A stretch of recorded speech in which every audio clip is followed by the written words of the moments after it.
Olá, cinéfilos, sou Márcio Salem do Cinema com Crítica para falar com vocês sobre Alerta Vermelho, uma superprodução da Netflix que custou a bagatela de 200 milhões de dólares. Eu imagino que grande parte desse dinheiro para pagar os salários de Ryan Reynolds, Dwayne Johnson e Gal Gadot, esses três astros que estão tarimbados e associados com o cinema de super-heróis contemporâneo, e uma quantia que acabou faltando para pagar o restante, efeitos visuais, roteiro e direção.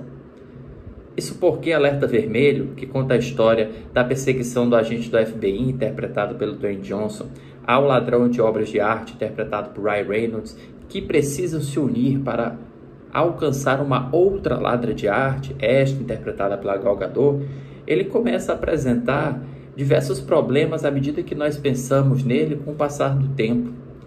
O roteiro do filme é um grande queijo suíço. Não dá para falar, não dá nem para criticar tanto os furos do roteiro, que acabam fazendo parte desse tipo de filme, que começa a brincar com a ideia de traições, só que essas traições que não se sustentam quando nós olhamos o filme em retrospecto, ou se sustentam apenas nas cenas escolhidas pela direção para fazer uma espécie de retrospectiva.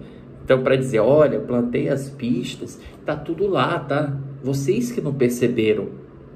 E bem, para começo de história, os furos são tão óbvios que você começa a enxergar carros que estão parados há mais de 75 anos em uma perseguição que mais parece a perseguição de Velozes e Furiosos 4 dentro de um túnel.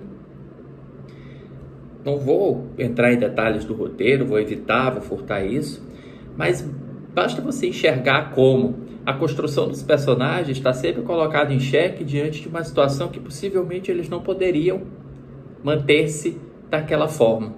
Como tanto a construção das cenas de ação, quanto a construção da trama, quanto a construção dos personagens, ela deixa muito a desejar para o que poderia ser possível com um orçamento de 200 milhões de dólares. Tomo o exemplo da cena em que o Dwayne Johnson e o Ryan Reynolds eles aparecem no centro de Sevilha, acredito que seja Valência, durante uma tourada. Você percebe claramente que todos os efeitos visuais atrás deles são uma grande tela verde e que os atores estão interpretando contra o nada. E isso fica muito evidente.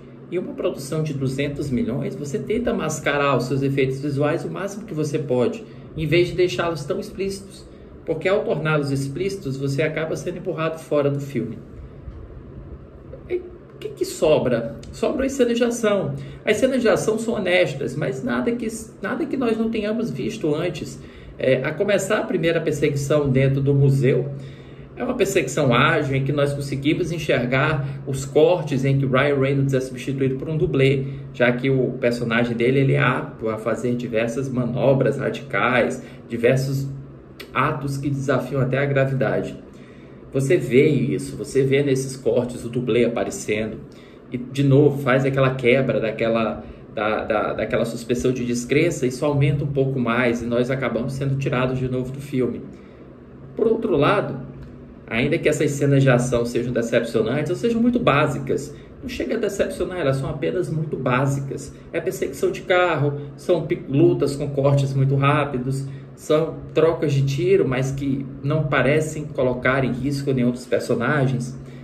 Nada que nós não tenhamos visto antes com uma maior qualidade e que um orçamento de 200 milhões deveria proporcionar mais.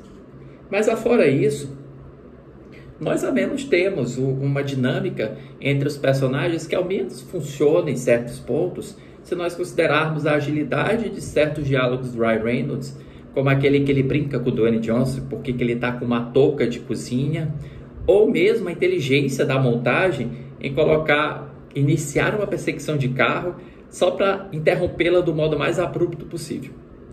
São cenas que funcionam, são cenas que deixam o filme mais leve, que tornam o filme mais ágil, mas que de forma alguma elas escondem os defeitos do filme. E esses defeitos começam, sobretudo, e se encerram também na indiferença dos seus atores.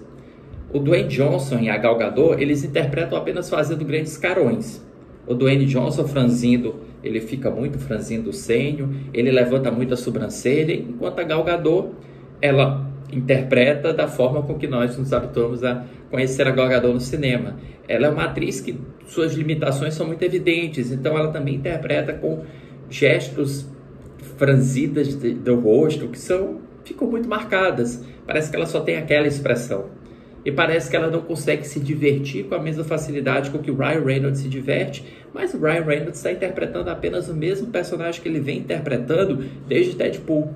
Aquele cara de tiradas rápidas, de língua frouxa, de humor fácil, que brinca até mesmo com o Vin Diesel dentro do filme. Então, quem está no meio da rixa entre Dwayne Johnson e Vin Diesel, isso vai chamar atenção também.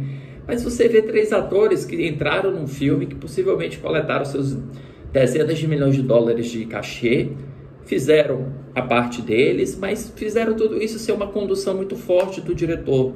E o diretor é esse cara que ele já comandou o Dwayne Johnson em outros filmes, como Arranha-Céus, como Inteligência Central, e que não parece ser um cara muito bem vocacionado para controlar essa gama de astros, que precisa de um cara com pulso firme para tirar exatamente o melhor deles, para que você tenha, portanto, uma aventura que entretenha.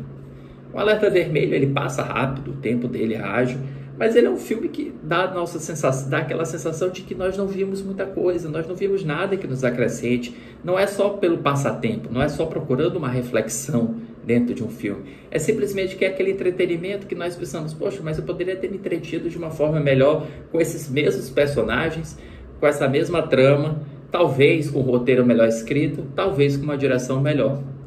Alerta Vermelho é um grande desperdício, na minha opinião, de 200 milhões de dólares, que vai fazer sorrir apenas os acionistas da Netflix e ninguém mais. Eu daria para o filme 2 estrelas.